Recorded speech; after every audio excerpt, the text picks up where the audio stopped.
Alright, everyone's here. Chuck speaks up, both crews sitting along two conjoined tables. Most of the non-Deathworlders found themselves sitting further away from Simone, who still held the Monarian toddler in her arms. Except Chuck, who sits in between the two Grat right by Simone. She feels incredibly guilty for needing the Grat there, but the Monarian's presence alone installs such a deep, unfair fear within her. She has to routinely remind herself that the fear is induced by genetic tampering, which thankfully helps combat it a bit. Quite a lot happened, but first things first, how did they follow us? The princess inquires. Nook and I have scanned both our ships up and down. No trackers, no nothing, Thorn informs. I've also taken the liberty to scan everyone here individually, all clean. So my best guess is either someone in the Seekers got sloppy, or more likely someone involved with Gaia spotted you on the Noxie asteroid. It would be smart for them to have agents in high-traffic locations, Finn agrees. Still, I'm not sure we can know for quite sure yet, Brandy points out. We'll have to be extra cautious with where we go. The problem with that is we can't go anywhere without risk, on two fronts. The children of Gaia and the Kali territories made together cast a wide net, Chuck says. Perhaps if we link up with your brother's forces, it would provide significant protection at the very least, Finn proposes. That may be true, but that puts the two remaining Kali royalty in the same place. If his forces are ever ambushed in battle, we risk losing both of us in one swoop, the princess counters. Unless we find ourselves having little other option, I prefer to avoid it. Seek sanctuary? Nation help? Miki says. Great world not strong, but protected and in public eye. That's not a terrible point, Thorn grunts. It could risk guaranteeing people knowing where you are, but probably remain fairly safe. Though it could get politically messy real quick if anything were to occur. And it would mean we will be stuck in place. I prefer mobility if possible, Chuck inputs. The room is silent for a short while, as everyone is considering alternative ideas. Princess, mind if I speak plainly? Thorn addresses. Oh, of course, Chuck answers. You're running out of places to run to. Unless you want to spend the rest of your life cooped up in this ship, I think we need a plan for tackling the bullshit head on. Your father, Gaia, and... He holds up a hand to the fuzzy child. The Monarian threat. They are all connected in some way. From what Simone has told me, the Gaia nutcases are tied to the Monarians, and Gaia are very well aware of your father's actions. We need details to know where to hit. If it's all connected, perhaps kicking one domino is all we need. Chuck manages to briefly look over at Simone, before her gaze gets thrown off by the Monarian presence. Having been quiet up to this point, Simone nods, and digs something out of her back pocket. I think I can help with that, Simone says, revealing an ancient triangular device. Managed to grab this from the station before hell broke loose. It's like a lens, but more capable with data storage. I can't say for sure, but it may have answers regarding the Monarians and their whole thing. Since I already have bits of its previous owner in my head, I think I can use it. Or I try to extract the data first, before you do something that stupid, Devin bluntly offers. You needed my help with a damn bot door panel, Simone argues. Sure, but just because I don't understand the data doesn't mean I can't extract it. I can make sure it's safer and secure in our own hardware than leave it to you to sift through it, Devin says, with an eye roll. Even if that device isn't meant to fry your brain, it's old. So old you have to account for unintended malfunctions. That's simple. Seeing his point, Simone bites her cheek and nods. You're right, here, she says, before holding out the device towards the man. Though she has to avoid the curiously prodding tail grasp of the child she holds, playing a brief game of keep away. Devin quickly takes it and looks it over in his hand. I'll get it done ASAP, he assures. Then, in the meantime, we'll show up plotting to strike, until we have that data. Now I say we move on to the other discussion at hand. The lad. Thorn gestures to the warbling child. The room's focus then centers on the Monarian, who upon feeling the gazes, and attempted gazes, lowers his earplumes in concern. Not liking the sudden attention one bit, he turns away and bites down on Simone's shoulder. Simone wants to say something, but she understands that everyone knows the situation well enough, that there's nothing worth mentioning. Everyone is getting that unnerving tickle in the back of their head, right? Troy inquires. It's like, really weird. Observant as ever, Brandy mumbles. But yeah, it's like that feeling of seeing a spider out of nowhere. I know I shouldn't be bothered, but... She visibly shivers. For me, it's initially like standing in a room where the looming dread of death is present. Irrational, but I believe the encoding depends on that. Finn adds. This makes Simone's eyes drop to the table's surface, the guilt swelling in her chest like a straining knot of rope. I'd say I share that sentiment, Doctor. Quite strange, Chornock agrees. Though I'm curious, what of you, Miki and Nordrin? The Gret couple give the child a long look. Like, in presence of Sporeflower, must be cautious or it gets you with a surprising pop, Nordrin explains. Yes, same, Miki nods. So, Deathworlder so far seem to be less affected? Thorn thinks aloud, as he scratches at his stubble. His cyan eye twists to the bot. I highly doubt you're affected at all. Indeed. I find the child to be absolutely adorable, Tevin confirms. I hope he liked my cuisine.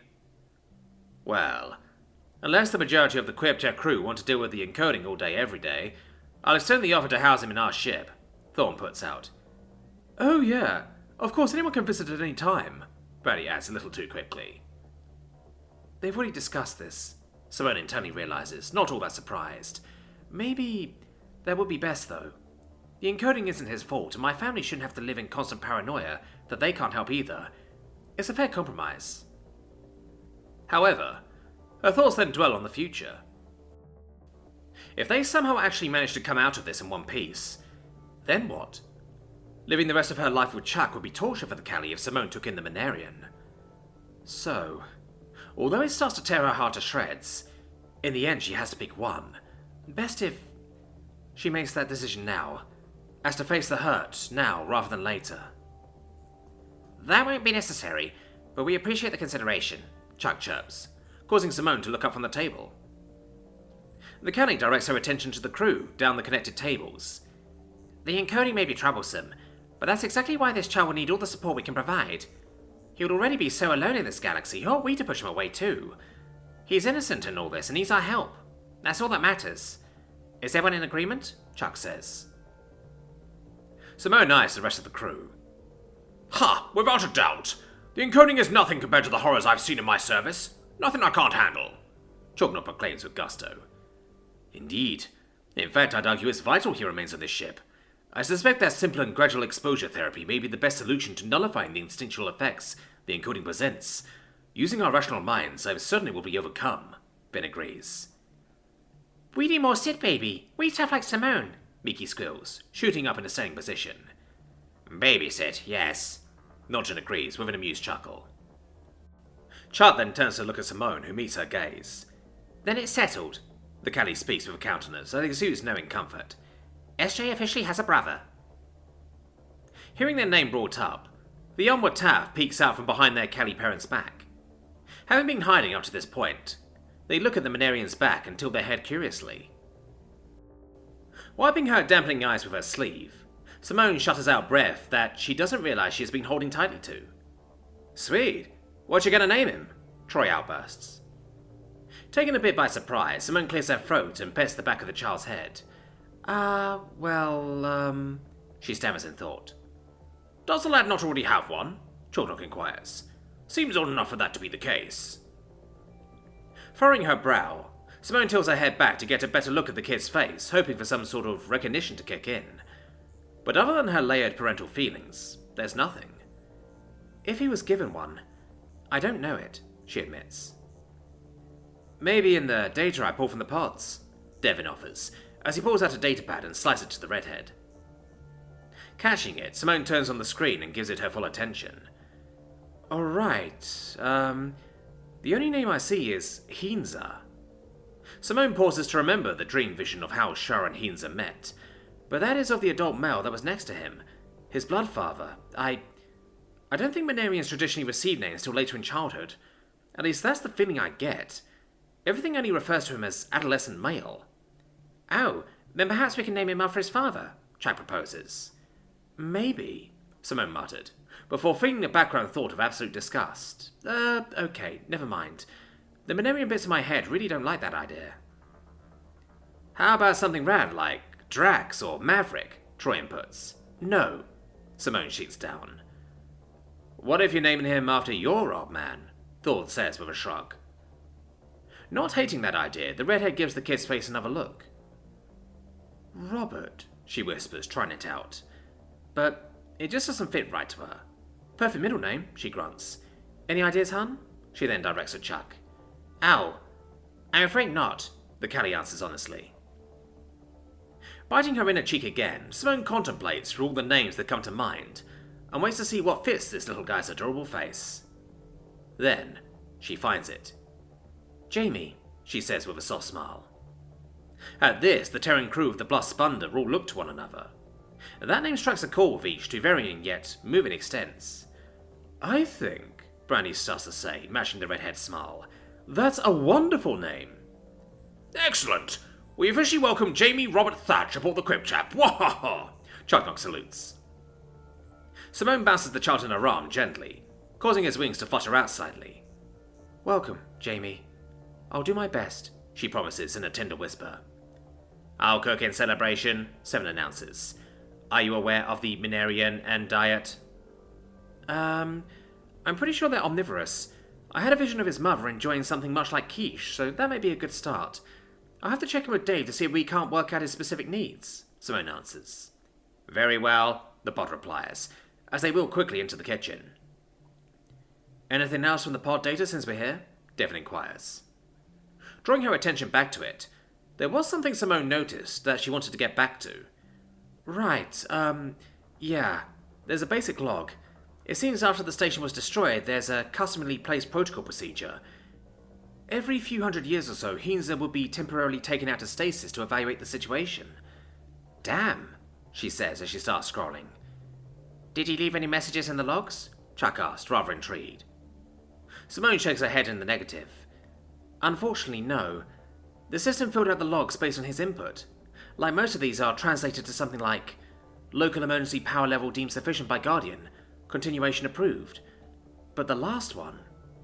She trails off while staring at the words, her heart feeling a mix of mourning and pride.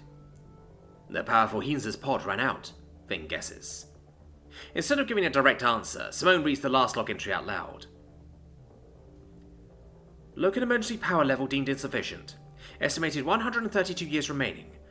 Authorizing order to divert power to prioritize stasis pod. Power diversion approved. Remaining pod emergency power now estimated at 302 years. With surprising ease, she makes sure to convert the time from the Monarian standard to the Galactic Central Standard. That last log was 253 standard years ago. The room goes completely quiet as the implications settle. Good dad, Thorne says to break the silence. Very, Simone agrees, before looking back to the kitchen floors. I'm going to give this guy a quick bath. He smells a bit funky, no doubt from the long stasis day. Measures me if the grub's done before I get back, she says, as she starts to stand up. Oh, do you have spare clothes for him? Troy asked, pointing at the kid's stasis jumpsuit. I think Dave can whip up some quick custom white temps. They're for medical visits, but I'm sure it'll work till we find somewhere to buy actual clothes. And diapers. Oh boy. With that, she puts her face closer to the child's, who looks at her curiously. Are you smelly? Is Jamie smelly? The redhead coos in a goofy voice. The neutral expression on the boy's face squishes into an entertained smile as he releases his bite to rub his face into Simone's shoulder. Yeah, you are, smelly boy, she sniggers. Tiba! The child verbally protests in a giggle. Smelly, Simone teases, before she stops at the mess hall doors and looks back to the enraptured audience. She wants to thank them, to say something like, I couldn't ask for better people to support me, or what in the stars did I do to deserve this? But her honest, wordless expression does all the speaking required. Chuck scritches at SJ's head to their firstborn's comfort, while waving to her fiancé. Okay, Simone mumbles, as she pulls her hand out to the spa tub to check the temp. It isn't necessary, as the indicator screen on the floor next to the tub's rim is extremely accurate, but you know, it felt right to do. Gazing back, she doesn't see where she left Jamie to waddle around. In fact, looking around, she doesn't see him anywhere. Her heart skips a beat, thinking that not even 10 minutes into taking in a toddler, she has already lost track of him. She looked away for not even 5 standard seconds. She didn't even hear the spa doors open and close. Fearing what he could be doing all by himself, she starts to hurry to leave the spa. Jamie's voice calls out from above. Quickly turning back around and looking up, Simone sighs in relief to see the toddler letting go from his crawling position to hang upside down from the ceiling. An odd thing to be relieved about, to be fair. Jamie swings for his tail, the grasper claws holding on to one of the many ceiling vents. His wings open to show off his moth-like patterning. Simone walks up to him, almost face to face. "Think you're sneaky, huh?" she asks him, before shooting her hands out and tickling his sides. Immediately screeching in shock and laughter, he attempts to rock himself away, but to no avail. Easily catching and rotating him, Simone holds out the giggly, huffing child. "You're gonna be trouble, aren't you?" she remarks in a snicker. "Alright, kiddo, let's get you washed up." Thankfully, Monarians apparently enjoy water, as Jamie takes playful pleasure in dunking his head and holding his breath. Simone is surprised to see that his ear plumes are damn near waterproof. Despite feeling incredibly soft and so fine that a single strand can't be made out by itself, they appear nearly unaffected as the kid resurfaces. Then Simone is further surprised as she reaches in to brush his head fur out of his face, as the thick fur fuzz that covers most of his skin also feels near dry. "Is that an aerodynamic thing?" she mumbles to herself. "I hope chinchilla rules don't apply with you either." Not wanting to risk using potentially harmful soaps, Simone holds off until she and Dave can get a good idea of what best suits a Monarian. She just settles on just a good rinse for now. When she's satisfied, she scoops him up and out to his visible pouting disappointment. His wings stretch out and flap vigorously, sending water particles everywhere like a shaking dog. "Sorry, buddy, but we should get food in you," Simone says, before taking the prepared towel off her shoulder. Without thinking, she starts to fluff the sides of his head, to which he screams in distress so loud that the redhead's ears start to ring. Immediately, her lens is flooded by everyone asking if everything is okay, to which he quickly responds in the affirmative. Covering his ear plumes with his wing graspers, Jamie's borderline crying face cringes. "Oh, honey, I'm so sorry," Simone apologizes, feeling incredibly guilty. "Your ears are really sensitive, kiddo," she asks, in more of a note to herself. Jamie plops down to the floor, not at all pleased. "Run." Though making grumbling snarls, he lets Simone carefully towel off the rest of him. When it comes to his head fur, she slowly pats down and allows the towel to soak in moisture. His mood does improve slightly, after a short time to recover. "No messing with your floofy ears, I hear you," Simone promises. "Let's get you dressed." Bottoms are easy enough, but the modified shirt is an odd experience, as it requires a section under the wings to tie together. Not ideal, but it's all she has to work with for now. Picking him up, she bounces him in her arm, and heads out to hopefully make up for her drying error with food. Stepping out of the spa, she jumps at Troy, who's standing in the middle of the hall facing the door like a weirdo. "By the stars, Troy, what's up?" "What's that?" she asks, noticing the fair-sized brown paper bag at his side. "Ah, yeah. So I went through some of my old things I've hung on to and thought the little guy could probably use them," he bashfully answers, setting the bag down between his feet to dig through it. "What things?" Simone says, before Troy lifts out a stack of smaller shirts. "While you're in there, I cut out a long slit in the bags. I figure all he'll need to do is step on through the back slit and out the bottom, then put it up like pants, you know. Just then gotta put his arms through the sleeves and head through the head hole, hair sleeve, shirt collar. But yeah, these are my smaller shirts that I wear for like photos and crap, so he can have them. A bit baggy on him, but he'll grow, I think," Troy explains, as he shows off about 6 different shirts of various colors. "Shoot, Troy, that's very considerate of you. Thank you," Simone says in earnest, realizing that this man made a shirt system even simpler than a medical machines attempt. "Yeah, but check it out. Got one more thing for him," the man states, before pulling out genuinely toddler-sized green pajamas. "Got frickin' dinosaurs on it," he proclaims. "Where did you even get those?" Simone inquires, having never seen them before. "Used to be mine. Managed to hold on to them," the man answers. "And why would you hold on to them?" the redhead presses, still confused. It's then Troy's boisterous smile falters into a shy grin. "You know, grew up in a rough place, and yeah, they were the only thing Ma got me before she... You know how it goes," he brushes off. "Troy," Simone says sympathetically, "you really don't have to..." "Nah, don't want to hear it. I have no use for them, obviously. And considering the work we do, I've been lucky to hold on to them for this long. Besides, Ma would have loved the idea too. Please, take it," he insists. "And it's practically tradition for us colony brass to give hand-me-downs, right? Ain't no biggie." In response, Simone turns and tightly hugs him with a single arm. "It's appreciated. Uncle of the Year," she whispers, before giving him a squeeze before releasing. "But you know that means getting SJ something too, you know. No favors on this ship. she jestingly warns. The boisterous spark instantly returns to the man's face as he thumbs back down the hall. Well, duh. When I was back on our ship, I grabbed your other scam, one of my sketchbooks and crayon sets. They are friggin' loving it. They definitely got their passion of art from me, he winked, before filling the bag back up and handing it over. Awestruck, Simone shakes her head. How am I not surprised you had a crayon set, she mutters. They are a legitimate art form, he calls back, before disappearing around the corner. Ember, Dunab, Jamie warbled nonsensically in a giggle as he watches Troy leave. Yeah, a real knucklehead. Knucklehead, the child says, trying to mimic the long word. Heart exploding, Simone starts to dread for her health at this point. If SJ starts learning to speak soon too, she's a goner. Yes, that's right, she encourages in her low, goofy tone.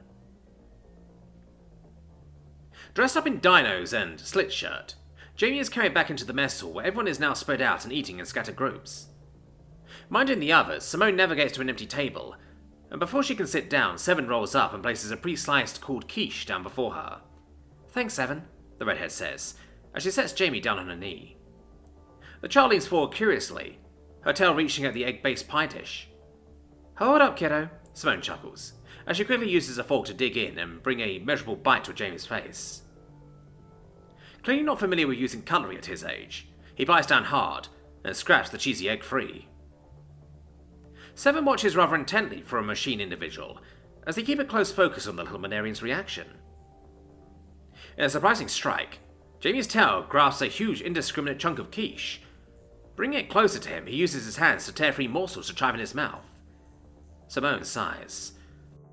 Alright, just because it's your first day, she grunts, though keeps a close watch in case the boy literally bites more than he can chew, which in all honesty never even comes close to happening.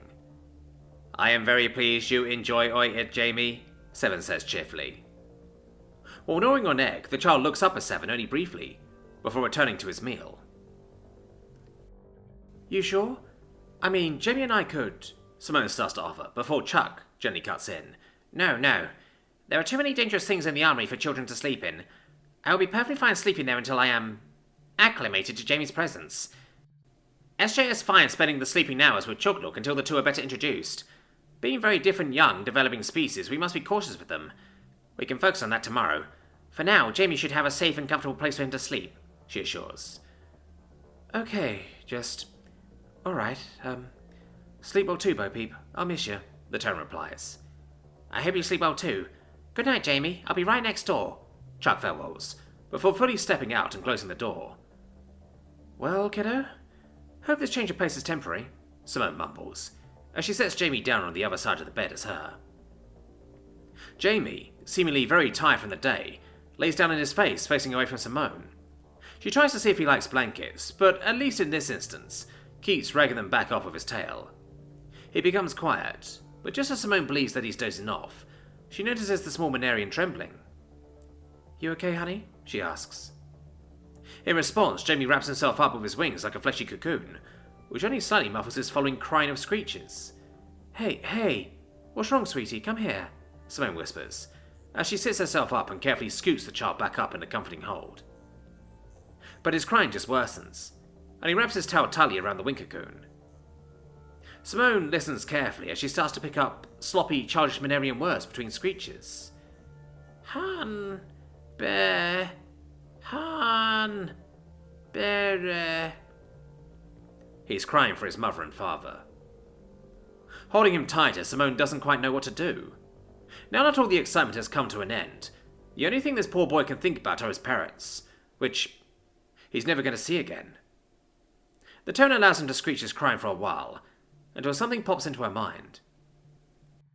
Humming softly in the first song that came to mind, an old song that she once had a brief obsession with as a child. She listened to it every day during her rough spots growing up, especially after her father passed. It's corny as all hell, and a touch overly dramatic. In fact, she recently had a vision of her showing it to her old man. She keeps humming the tune until the keen ears of the child take notice over his own despair. Then she starts to softly sing in her soft, raspy sweet tone. Since proposing to Chuck, she has been more committed to earnestly practicing her singing voice, hoping to make special moments all the more special. Right now, She hopes it's enough to be more soothing than anything else. Although Jamie can't understand any of the lyrics, Simone puts her all in expressing the message. Sometimes you find yourself at the bottom, and you feel alone. Like no one cares enough to understand the hurt you're going through. Like you're abandoned in the worst pits of life. But, despite feeling all this, you can make it to your next sunrise. It can be hard to see, but you are loved, and once seeing that, you can lift yourself up from almost anywhere. It may take time, but you can do it. As a child, Simone felt the song to be a motivator, a manifested hand reaching out. Now, she knows it's telling a truth of life, one of the few hopeful truths, a truth she has now fully lived through. It's a memory now, a message to pass along. Over and over, she sings the lyrics as the wings gradually part, revealing a wet red and gold eye. On repeat, she continues for what must have been over an hour, until finally, Jamie's eyes close, and his breathing mellows into a slumberous rhythm. "Ma's gotcha," she whispers, carefully resting him by her side. She doesn't know it yet, but this will be her nightly routine for the next week. And she won't regret it one tiny bit.